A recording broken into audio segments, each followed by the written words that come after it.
Hello friends, welcome to my YouTube channel. आज हम करेंगे अकाउंटिंग स्टैंडर्ड नंबर 1, जिसका नाम है disclosure of accounting policies. Disclosure of accounting policy को समझने के लिए सबसे पहले हमको मीनिंग ऑफ अकाउंटिंग पॉलिसीज़ को का पता होना चाहिए। मीनिंग ऑफ अकाउंटिंग पॉलिसीज़ क्या होता है? It refers to that specific principles and method which is adopted by the companies for preparing and presenting their financial statements. For example, method of depreciation. ये वो स्पेसिफिक प्रिंसिपल्स और method होते हैं जो कि कंपनी यूज़ करती है अपने फाइनेंशियल स्टेटमेंट्स को बनाने के लिए।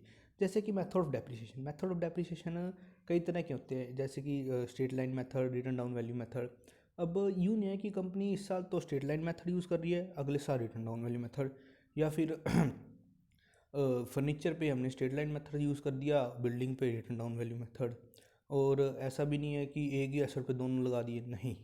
कंपनी हमेशा अपने स्पेसिफिक प्रिंसिपल्स और मेथड को यूज़ करेगी और उसी को फॉलो करती रहेगी आगे तक।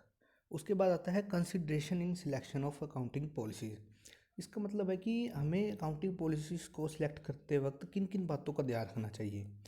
फर्स्ट वन है true and fair. Financial statements prepare and presenting on the basis of such accounting policies that represents a true and fair view of the statements.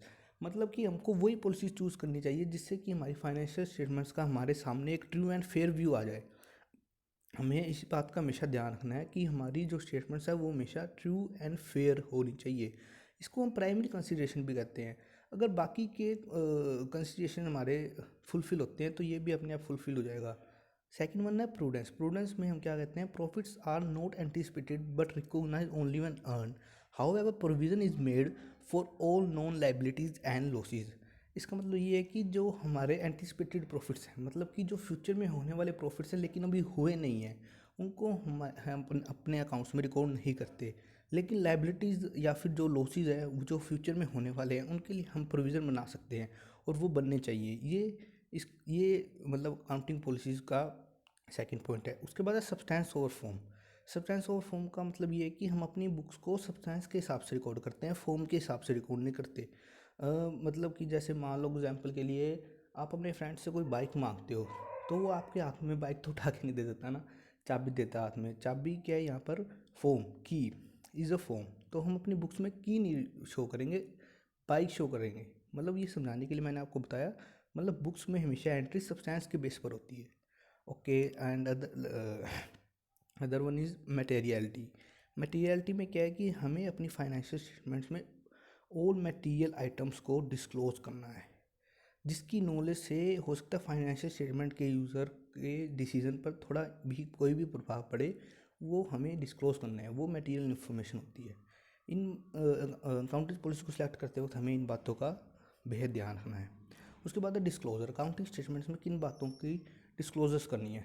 जैसे कि ओस है, significant accounting policies adopted in the preparation of financial statements should be disclose. Valuation of inventory method है या फिर method of depreciation है। हमें अपनी अकाउंटिंग पॉलिसीज़ में हर एक जो भी मेथड को यूज़ कर रहे हैं हम अकाउंटिंग पॉलिसी को बनाने के लिए, वो हमेशा हमें बिल्कुल डिस्क्लोज करना है। जैसे कि वैल्यू ऑफ इन्वेंट्री में हम कौन सा मेथड यूज़ कर रहे हैं, डेप्रिसिएशन के मेथड में हम कौन सा मेथड यूज़ कर रहे हैं, स्ट्रेट लाइन मेथड या रिटर्न डाउन वैल्यू मेथड, या फिर हम अपनी गुडविल है उसको वैल्यूएशन करने के लिए किस तरह का मेथड यूज़ कर रहे हैं, या फिर हमारा अगर फ़ॉरेन के साथ भी बिजनेस है तो हम जो फ़ॉरेन करेंसी है उसकी किस तरह से ट्रीटमेंट करते हैं। तो इन बातों का हमको अच्छी तरह से डिस्क्लोजर करना है। और अगला पॉइंट है कि any change in the financial policy should be disclose with reason fact of change of accounting policy. अगर हम फाइनेंशियल पॉलिसीज़ में किसी भी तरह का कोई भी चेंज करते हैं तो वो हमें रीज़न के साथ बताना होगा। और रीज़न ऐसा नहीं जी चेंज कर रहा था जी चेंज कर लिया, नहीं। बिल्कुल एकदम जेन्युइन रीज़न होना चाहिए, तभी चेंज कर सकते हो। और जो हर पॉलिसी है वो हमें एक ही जगह पे डिस्क्लोज करनी है। ये नहीं है कि एक आधी पॉलिसी अपने ऊपर बता दी ये इसको कर रहे हैं, एक लास्ट में बता दी, नहीं। सारी की सारी पॉलिसीज एक ही जगह पे डिस्क्लोज करनी है, इस बात का पूरा ध्यान रखना है।